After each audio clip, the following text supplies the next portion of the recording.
There is moonlight and moss in the trees down the seven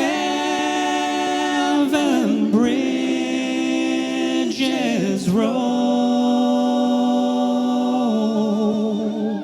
I used to love it when I would listen to something like Mark and Brian in the Morning on KLOS, and bands or parts of bands, big rock bands, would come in, and this is 6:30, 7 o'clock in the morning, and they've got one or two acoustic guitars, and they're barely awake, but they're rocking because they're digging into those acoustic guitars. And I, for one, have always wanted to do that, and we get a chance to do that with this music in these acoustic shows.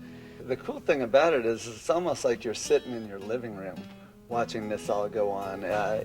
It's not like, you know, the act and us. It's like all of us there together enjoying the music.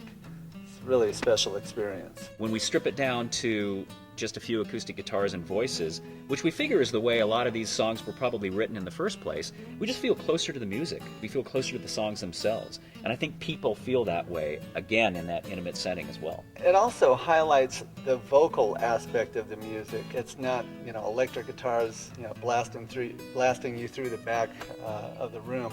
It's a theater in the semi-round. It's only 100 seats, and there is absolutely not a bad seat in the house, and the sound is pristine. We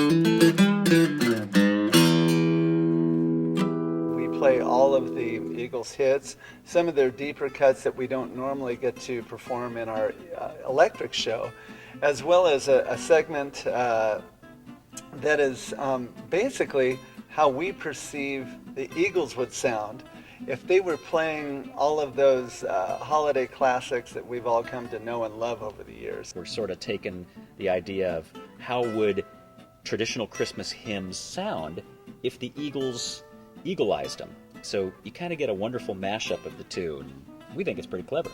Yes, yeah. This music isn't going to die. It's going to live on, and that's reflected in our audience. You might see, you know, some young teenagers there, and people all the way up well into their 70s. The unique thing about the Eagles is that they had four unique lead singer quality voices. And when those four voices came together, there was just nothing like it. It was a thrilling thing to hear.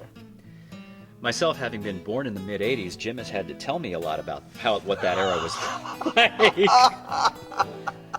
Performing the songs this way is the closest that we get to the way it is when we're warming up backstage. We never sound better to ourselves than we are when we're backstage singing Seven Bridges Road in a circle. Okay, this feels so good back here.